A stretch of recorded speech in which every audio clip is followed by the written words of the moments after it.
Come on, my Face ID doesn't recognize me. Interesting. Because the Yeah. type of a guy that don't want to have a family, that don't want to get this commitment on themselves. They Mhm. just want to have fun. Hoo-hoo. If you're somebody who's relationship avoidant, a great movie to watch is Amelie. Now, if you are in a position where you don't have a secure attachment style, it's not too late for you. Mhm. That's the good news. Hello, hello, Lena. Nice to meet you again. This is our second podcast, and I want to introduce you to my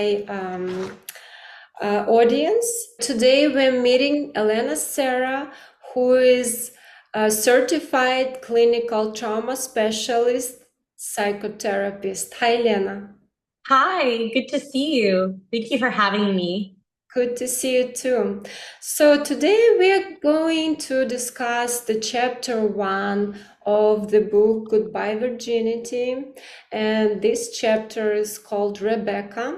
And this book is 15 revealing women's stories about their first sexual experience. So let's continue. I have some passages which I really want to discuss with you, and maybe you will share your opinion and share your thoughts about the situations, the girls' cases, scenarios as a psychotherapist. So our Sure. readers and our audience can learn about it better and don't make the same mistakes as the girls from my book did. So, um, in last podcast, we discussed upon four short and really important questions. If you didn't watch this episode, please go to the link above. If you can see the button, click it, please. Start watching with episode one. Let me put the glasses on. So Rebecca says, I've never seen my parents in love, or at least happy together. My dad left me and my mother to live his life with someone else. Away from us, I never got to form a clear idea of what love between a man and woman was. And this is my question for you. How important is for younger women, for kids to see the right model of relationship, like their father and mother?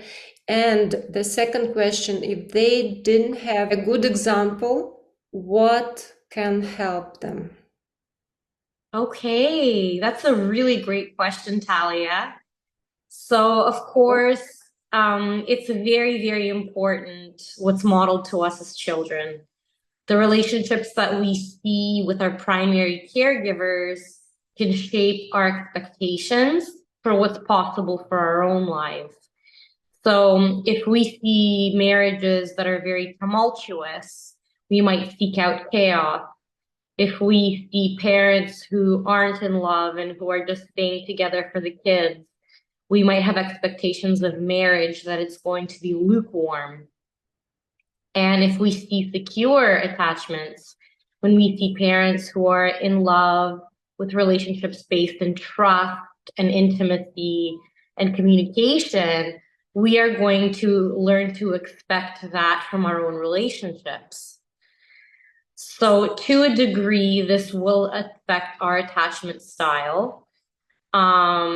So whether we are attaching to people securely or insecurely or avoidantly, that will all depend on what we've experienced, not just firsthand from our caregivers, but also from what we've seen them express to one another. Now, if you are in a position where you don't have a secure attachment style, it's not too late for you. That's the good news. Our brain is a wonderful, wonderful organ, which is so neuroplastic. and it's able to change up until the day we die. Even if we die at 99, our brain, it can still change and it can still adapt. And so we have in what's in psychology is called an earned secure attachment. Mm-hmm. And that means that maybe you weren't given a secure attachment style early on in life. Maybe you didn't have the right models or the right examples. Mm-hmm. But what can happen is that you can develop a secure attachment style based on corrective experiences, which means that you meet people as you're older who change your mind about how safe relationships are. Maybe relationships didn't seem safe to you growing up or for most of your life, but then you have these experiences with friends and with partners, which lead you to understand that, wow, people can be trusted and intimacy doesn't have to hurt. Mm-hmm. Awesome. And maybe you have some good examples of source where girls can get an inspiration for changing these mindsets. So I think what I would really recommend is just putting yourself out there. Approach all interactions as an opportunity to learn something new. Mm-hmm. Let people in, Mm-hmm. and you might be surprised by what you find. Okay. And how about to go to psychotherapists, to watch the right movies, to listen to right music, to read the right books? I think it could help. And if you prefer watching romantic movies and you live with the heroes of these movies together, like their stories, their love stories, you can like pick up another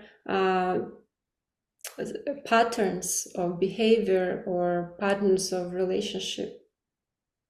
You have a very good point, Talia, because we as humans really relate to the power of story. We really do. And film and books are great sources of that information. Historically and through evolution, we have lived through myth. And today, movies and books are modern day mythologies. They give us examples of how to live. And I think that if you're somebody who's relationship avoidant, a great movie to watch is Amélie from the year 2000 by the French producer. If you haven't seen it, you need to go watch it now. It is one of my favorite films, Yeah, and I love it it. really shows somebody who didn't have great role models in terms of love, lived a very solitary existence, and then gave love a real chance. And it's a really inspirational story.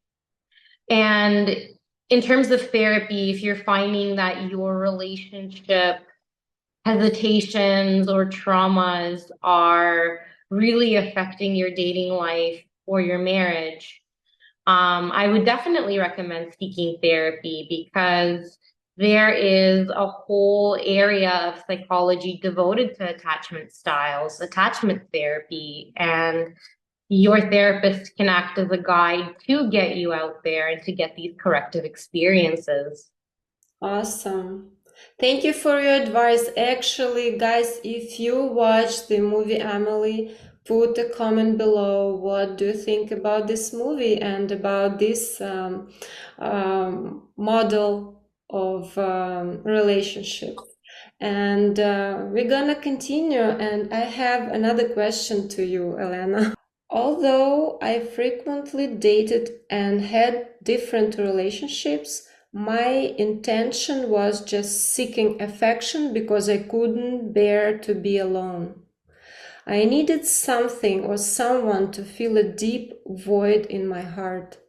Just like during my teenage years, I simply craved validation and attention from a man, no matter who it was or how I felt about him.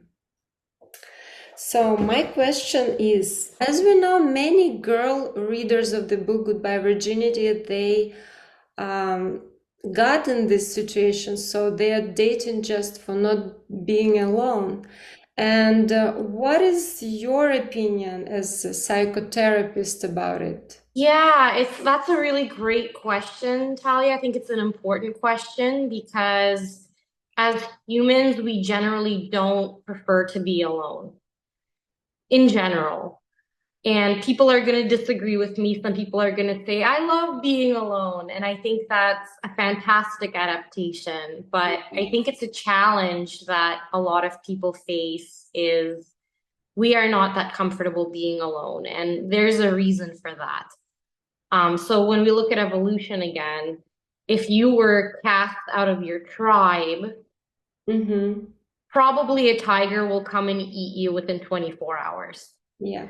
So we get to be very uncomfortable being alone. And I think for some people it's more prominent than for others. There is, such a thing as codependency. Mm-hmm. And that's an extreme form of avoidance of being alone. It's when you you don't have an identity unless you are in a relationship with someone. Mm-hmm. And there are consequences to that, of course, because then there are no boundaries and everything becomes very enmeshed. Mm-hmm. The person will affect you emotionally to a degree that's very intense, and vice versa. So we have to be on the lookout for that, for those types of patterns. Because while they can provide a temporary sense of security, while they can fill an immediate need or address an immediate fear, in the long run, they can really rob us of our sense of agency and independence and freedom and our identity. It is important to put yourself out there and to figure out what you like and what you don't like. It's healthy to seek out new connections. Um, the point here is the one that's salient for me is that she felt like she couldn't be alone. It would Yeah. be just anybody at all Yeah. would feel that fear for her. Mm-hmm. And so that's where codependency really comes in. Okay, you call it codependency. Hmm. And what is your recommendation how to avoid it, how to jump off this situation? Is it hard? Yeah, codependency, believe it or not, can be viewed as an addiction to other people, an addiction to relationships in general. And there's a 12-step support group called CODA, Codependence Anonymous. I think it's called CODA. So don't quote me on that. Maybe somebody can correct me in the comments. Okay. Um, and Yeah, yeah, there's guys, if somebody knows how this agency calls, please put in the comments to help another girls. Yeah, so there are 12-step organizations which treat it the same as an addiction. You can also seek therapy in order to learn how to define a sense of self outside of a relationship, Mhm. which is really challenging. Mhm. There's usually like people are not born codependent, so we usually have to undo years of programming in order to get somebody to stand firm on their own 2 feet. Okay, thank you so much for this very wide explanation. I think, yeah, we can go to another piece of the chapter. So, ironically, I often attracted men who needed someone to take care of them, almost like they craved motherly love. In my mind, Men are supposed to play a strong, dominant, and protective role in the relationship. They aren't meant to act like sons in need of a mother. Nonetheless, somehow, I always felt for men who were desperate for my mother figure so much, so I was barely a partner to them. My feelings of acceptance soon turned into resentment. I knew that my previous experiences were not at all the type of relationship dynamic I was seeking. I needed the complete opposite of it. So, what would you say about this situation? Why is she, our heroine Rebecca, attracted such a kind of man and again? So she met this type of a guy who needed a mother love, mother care, and why it happened to her? That's a really great question. You know, having never met Rebecca, it would be really hard to say for sure. But my suspicion is that at the time, there was some part of her that was seeking to be a caretaker, or maybe she was just used to being a caretaker, so that's what she accepted in her partners. She could have been replicating an old pattern that she had seen somewhere else. Very hard to speculate without speaking to the person. But Okay. I think the point is that the important thing is that Rebecca noticed that there was this pattern, that Yeah. it didn't fit her desires and her needs. Because for sure we can define gender roles as diversely as we want, and everybody has a different preference. And there's nothing wrong with that. It sounds like she wasn't getting what she was looking for, and she was wise enough to say, you know what? I'm seeing a pattern here that's not working for me. I'm looking for a different organization within the relationship. And she was able to break out of that pattern. So Mm-hmm. good for Rebecca. Yes, at the end she was. So I'm so excited to reveal the end if you didn't finish this chapter yet. So, what would you recommend for the girls who again and again meet the same type of a guy? I think it really starts with the realization that there is a pattern. And I I know in many of the stories from this book, the girl prefer bad guys. In this age, like teenagers prefer to meet these bad guys. Why? excitement. It's very addictive, you know. We can replay that in a smaller way when we're adults as well, with people who play us hot and cold. That's why you get all kind of misguided advice like play hard to get and things like that. Is because the hot and cold treatment is very addictive. It's like a roller coaster. You Mm-hmm. know, we like to go on roller coasters. The ups and the downs are fun. They give us butterflies. Um, so I think that aside from the fact that teenagers are in a natural developmental phase where they are trying to break away from their accustomed environment, where they are trying to set out and establish an identity for themselves and say, this is who I am. I am separate from you, mom and dad. I'm separate from you, brother and sister. I'm separate from you, teacher. Um, it can be a form of rebellion, but I really do think that there is an ongoing universal sort of aspect where the roller coaster treatment can be quite addictive. Sort of like people get addicted to adrenaline.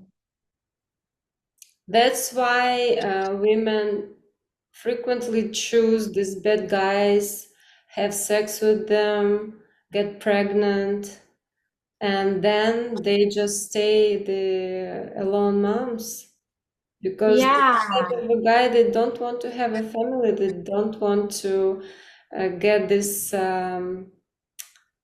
commitment on themselves. They just want to have fun. Hoo-hoo. Very good point, Talia. It's gonna be the last question for this chapter. My life with Lionel was full of uncertainty and we never seemed to fit well together. To begin with, he had a very high sex drive. Before I had my sons, he and I were very sexually active. Once I had children, I noticed that he wasn't a good father and didn't provide for me or our sons. So I couldn't stand him, and I certainly didn't want to be intimate with him. And this is my question. I know that you are working with women with trauma after giving birth. Why women lose their sex drive after giving birth? Or maybe it was just the wrong guy. What is the reason usually? That's a really great question because it happens to women all the time. You know, having a baby is probably one of the biggest adjustments that a woman or a man can make. And a lot about the relationship changes. And if there is a loss in intimacy, physical intimacy, that can be caused by a number of things. And one is hormonal changes. So hormonal changes within the woman, changing her sex drive. 2 can be birth trauma. 3 can be exhaustion for both parents from lack of sleep and from being with the baby all the time. 4th is a woman can develop something called being touched out, where having a little human constantly touching you, breastfeeding, constantly in contact, you just need to put the baby down for a minute. And the last thing you want to do is wrap your arms around somebody else.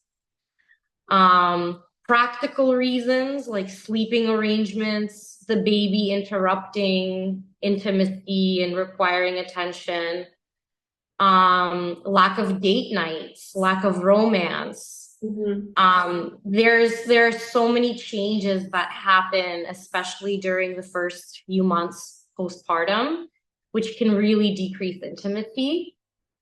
But in the long run, what's going to really matter is your relationship with your partner. So that's why it's so important to start arranging for date nights as soon as you're able to do that, to take that special time apart for yourselves, to get that romance going again. When is your next date night with your husband? So as soon as he comes back from Italy, we are gonna have such a nice date night because I miss him so much. I know. So 3 more weeks until I get to see him again. Okay, just have a rest. Yeah. Take your time, go dancing. Yes, exactly. I will. Yeah, how was your dancing class, by the way?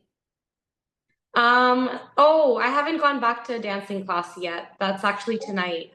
Oh, really? Okay. I wish you a very, very productive time. And thank you so much for your answers. And I think if our audience, the girls or the boys, will have some questions, please put in the comments and we will answer your questions, right? So don't hesitate and put some like and subscribe for this channel. See you in the next podcast, number 3. Bye, Lena. Bye. Thank you so Bye. much. Thank All you. the best.